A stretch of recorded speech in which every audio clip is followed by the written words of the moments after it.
নমস্কার বন্ধুরা, আশা করি সবাই ভালো আছেন। আজকে চিংড়ি মাছ দিয়ে এমন একটি রান্না করে দেখাবো। এইভাবে রান্না করলে আপনারা আঙুল চেটে পুটে চিংড়ি মাছগুলো ধুয়ে নিয়েছি। নুন, হলুদের গুঁড়ো ও লঙ্কার গুঁড়ি দিয়ে একটু তেল দিয়ে ভালো করে চিংড়ি মাছ,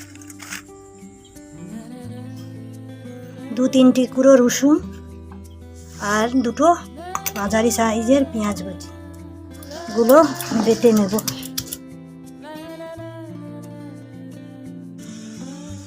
পেঁয়াজ রসুন বাটা হয়ে গেছে।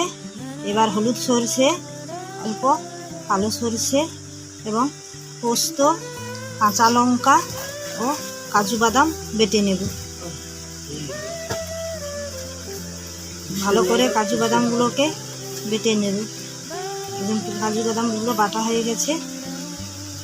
দেখুন, কাজু বাদামগুলোকে ভালো করে বেটে নিয়েছি।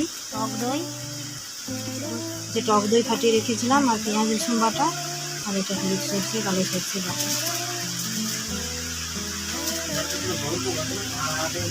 কড়াইতে তেল গরম করে চিংড়ি মাছগুলো হালকা করে ভেজে নেব। আর ভাজা হয়ে গেছে, তুলে নেব। তুলে নিয়ে কড়াইতে তেল গরম হয়েছে, দুটো তেজপাতা, এলাচ, লবঙ্গ, দারচিনি দিয়ে এবার পেঁয়াজ রসুন বাটাটা দিয়ে দেব। দিয়ে একটু ভালো করে নেড়ে চেড়ে পেঁয়াজ রসুনের কাঁচা গন্ধ চলে গেলে হলুদের গুঁড়ো ও অল্প লঙ্কার গুঁড়ো দিয়ে সরষে পোস্ত যে বাটা সেইটা দিয়ে দেব। দিয়ে একটু কষিয়ে লবণ ও ফাটানো টক দইটা দেবো। টক দইটা দিয়ে ভালো করে একটু নাড়িয়ে চাড়িয়ে বাটি ধোয়া জলটা দিয়ে দেব। তো একটু অল্প পরিমাণ চিনি দিয়ে দেবো। দিয়ে এবং ভেজে রাখা চিংড়ি মাছগুলো দিয়ে দেবো। মাছগুলো ফুটে গেলে তাতে একটু গরম মশলা দিয়ে নামিয়ে নেব।